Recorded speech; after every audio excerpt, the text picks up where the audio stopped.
في ليال كتمت سر الهوى بالدجى لولا شموس الغرر مال نجم الكأس فيها وهوى مستقيم السير سعد الآثر حين لذ النوم شيئا أو كما هاجم الصبح هجوم الحرس غارت الشهب بنا أو ربما أثرت فينا عيون النرجس بالذي أسكر من عزم لما كل عزم تحتسيه وحبا والذي كحل جفنيك بنا سجد السحر لديه واقترب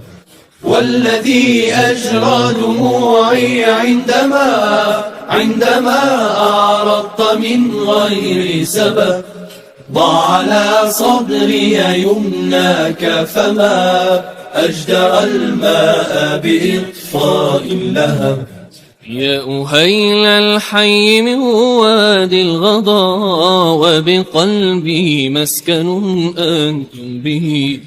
ضاق عن وجدي بكم رحب الفضا لا أبالي شرقه من غربه أحور المقلة معسول لما جل في النفس مجال النفس سدد السهم فأصمى إذ رمى بفؤادي نبلة المفترس في ليال كتمت سر الهوى بالدجى لولا شموس الغرر مال نجم الكأس فيها وهوى مستقيم السير سعد الآثر حين لذ النوم شيئا أو كما هاجم الصبح هجوم الحرس